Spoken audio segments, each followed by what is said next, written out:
raped their female captives, even if they were married.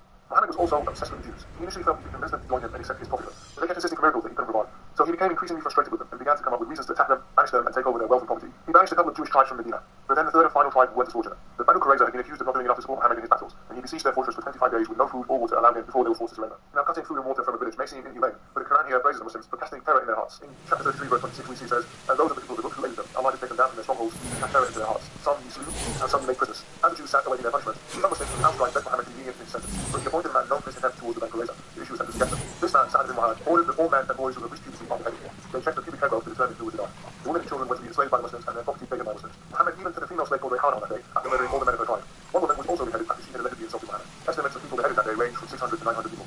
I ask Muslims here to be honest with themselves. If they were on the receiving end of such barbarity, would they give the same excuses that they give now for this brutal massacre? Another example of extreme violence endorsed by Muhammad is given as the context behind verse 533. If we read the verse, it says the question of those who wage war against Allah and his messenger, and strive with might and main to achieve the land is execution or crucifixion, or the cutting off of hands and feet from opposite sides, or exile from the land. That is their disgrace in this world and heavy punishment in their in the hereafter. Now many Muslims will always claim that this is out of context and obviously means something else. So let's just take a look at the context. Let's see why this particular verse came down into the Quran. Now pay attention here, as this pretty much single-handedly proves that Muhammad himself was not a man of peace.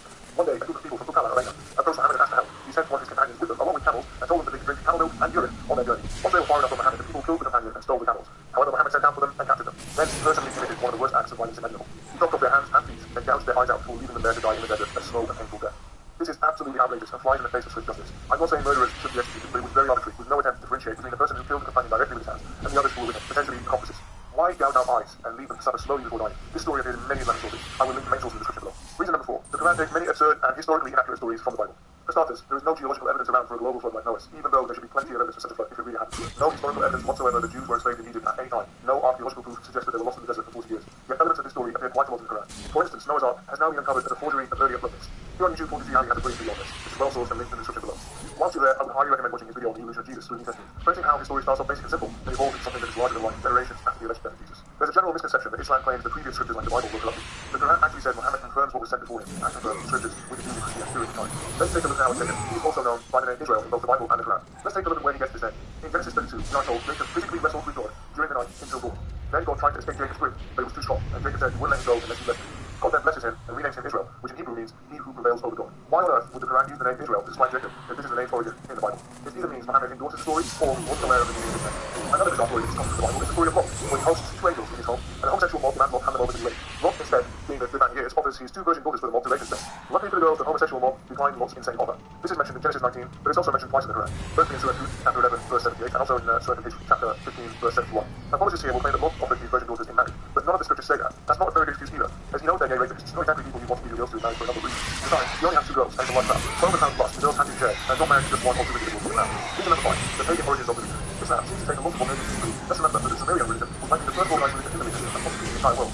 They believed in the concept of 7 heavens and 7 earths. They had a subsistence in number 7, because of what they observed about the night sky, where 7 objects, namely the sun, moon, and 5 inner planets, were associated, all moved independently and were not fixed by the stars and Jupiter. Surah Salah, chapter 65, verse 12 reads, Allah is who created 7 suns, and all the earth and 7 number. Now, we obviously know now that the Quran 7 earths or 7 heavens, but even if someone claims he might not know the meaning, isn't it dubious to say the least that this idea was proposed well before the Quran stated it? I mean, it was an incorrectly held common belief long before the 7th century that there were 7 heavens, and that's shown when we see a verse like this. Surah Nuh, chapter 71, verse 15. Do you not see how Allah has created the 7 heavens one above the other? We find this verse stating the fact that there are 7 heavens in the scripture. When it says, do you not see this? Instead of saying something like, God created 7 heavens, but you don't see one of them, and you can't see none of them, however possible. Let's not forget that Aristotle and Aeschylus also captured a very similar idea of solid layers of earth. Is it just a coincidence? It's clearly false, and more is by Muhammad to try and explain the problem. The most respected Sunni exegesis, Tafsir ibn Kathir, clearly claims that 7 layers are the sun, moon, and 5 inner planets in his interpretation of this verse. The same idea as Aristotle and the Sumerians is long since shown to be inaccurate. Another typical paganistic ritual is animal sacrifice to the gods. If Allah is so different from these other gods, why does he accept animal sacrifice? There are endless references to animal sacrifice in the Bible, but the Quran also had a couple of occasions when animal sacrifice to God is mentioned. The first instance is found in the largest chapter in the Quran called the cow. After the yellow cow, the Jews are ordered to slaughter and sacrifice to God. This appears in chapter 2, verse 67. Another example of this paganistic ritual being practiced by the God is in the story of Cain and Abel, when God accepts the animal sacrifice of Abel and not the vegetation offered by Cain. This leads Cain to kill Abel and his son. The exegesis of this verse is to receive reversal that fire came down from the heavens to consume the livestock offered by Abel. Even the concept of judgment day and the afterlife followed from the pagans. The ancient Egyptians, for instance, had souls being judged by a god on a set of scales before determining whether they go to a fiery hell or forever abode in the beautiful gardens of heaven. Religious studies academics tell us these were held way before the advent of monotheism. You see here the reference to scales is similar to the Quran, and the idea of heaven and hell will not be more obvious. So, 5 reasons God only 2 to go. I hope you'll still tune in and awake. Reason number 6 that I'm no longer a Muslim is the concept of divine justice is flawed. When you have a God who vows to place you in eternal hellfire, you simply don't believe in his existence. That in itself is not very good. Even if he created you in a mind that used rational reasoning to reach conclusions, based on evidence now. It's also grossly unfair that some people in the past witnessed miracles firsthand, and in this day and age we no longer see them. But what makes it worse is that in the Quran, God categorically states time and time again the guidance in His message is something that He controls, and it's not really a matter of free will. Chapter 2 verse 10 says, in their hearts is a disease, and Allah has increased their disease. Why is He increasing the disease? A few verses later we see that Allah mocks the unbelievers and leaves them to wander off blindly. In chapter 4 verse 88 the Quran is very clear. It says, you wish to guide him who Allah has caused to err, and whosoever Allah causes to err, you shall by no means find a way. Notice the language here. Allah is causing people to err. Allah is the cause of people to err. In chapter 16 verse 93, He causes err to whom He pleases and guides to whom He pleases. So it's really up to Him. It's not a matter of free will. These and plenty of other verses are clearly stating that He's God's will and not ours over whose His guidance we decide. But for some reason we are all accountable for His decisions on leaving us out in His pool of faults.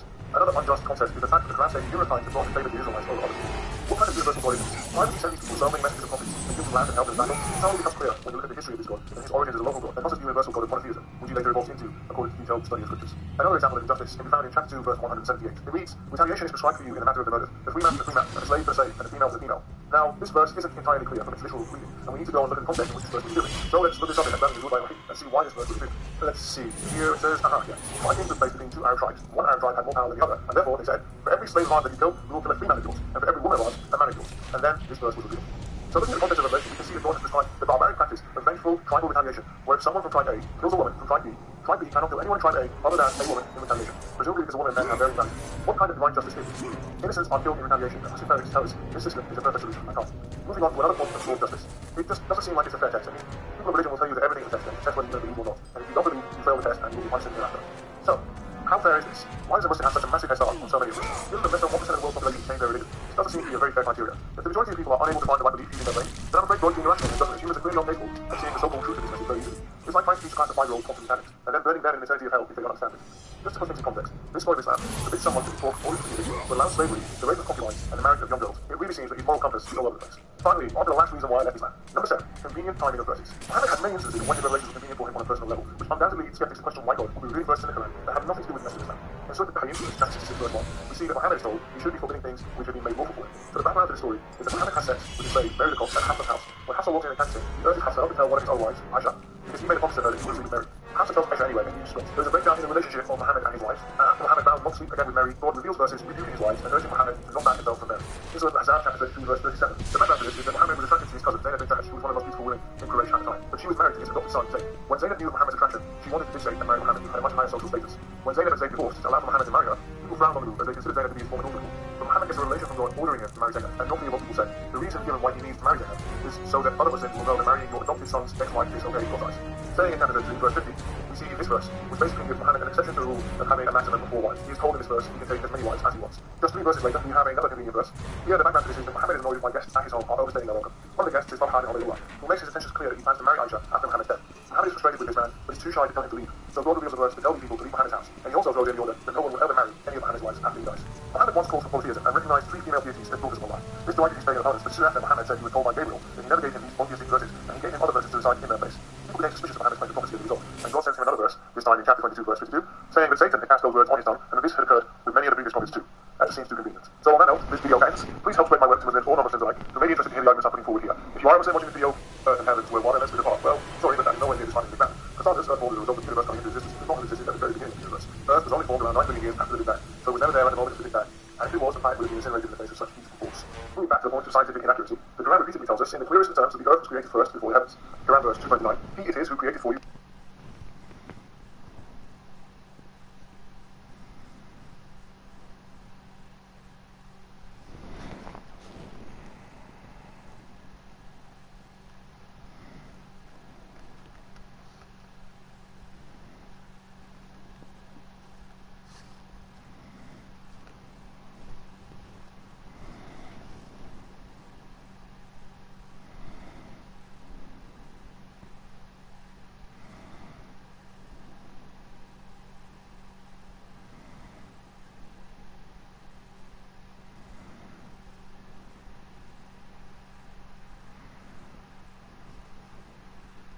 new PlayStation dynamic menu demonstrates features and kind of give a small explanation to everything on it. So let's get started. First, you press the PlayStation button in the middle to log in, and then since we need to demonstrate this, let me just play it again.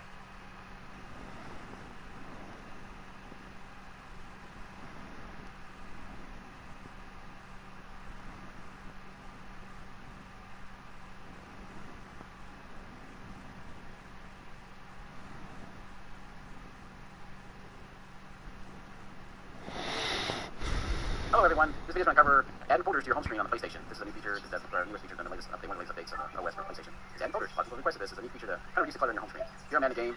Mirror's Edge Catalyst to folder. You can name it anything you want. I'm actually naming it one of my genres for each game I've got. And just to see the time, I'd actually don't actually type that quick. I just speed up real quick. Just name it. And add the game. There we go. We got a folder. And here I'm just going to show you how to add a game to an existing folder. So you can make a folder. Hit the option button. Add a folder. And just do that. I'm going to select all the folders I've already made. And select this before. I've added it. And also another new feature is you can actually adjust the order of the game in the folder. So if you want to move The Last of Us to the second space, you can do that. And if you want to add multiple applications, what I'm going to do here, I want to have several apps in one new folder all at the same time. Here's another new feature you can actually do is actually add a folder with multiple apps all at the time. So here it's select content, and add just apps, these particular applications in this one folder. And also I'll cover, like I said, if you want to delete a folder, you can actually delete it. Or you can rename it, go in there, and if you ask me, you can delete it. Well, delete a folder, and if you don't want to see something, that's all you can. Here it is again, you can reorder how it shows up, each app, which one you might want to have, one that you may play the most, you want it up front, if you want it back, you can back front. After you can actually delete it, just app. Multiple applications, what I'm going to do here, I want to the order of the game in the folder, and select folder. So you can make a folder, hit the option button.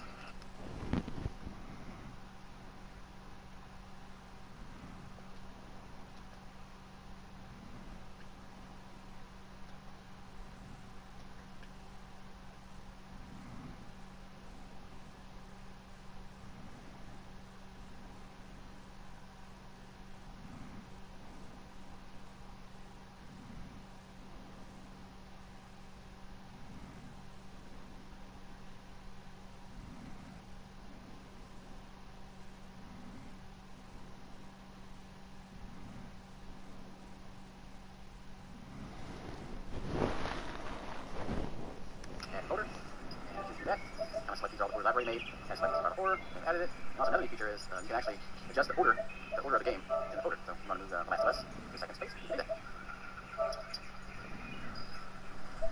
And if you want to add multiple applications, what I'm going to do here, I want to have several apps in one new folder all at the same time. Here's another new feature you can actually do is actually add a folder with multiple apps all at the time. So here it's select content, and add just apps, these particular applications in this one folder. And also I'll cover, like I said, if you want to delete a folder, you can actually delete it. Or you can rename it, go in there, and if you ask me, you can delete it. Well, delete a folder, and if you don't want to see something, that's all you can.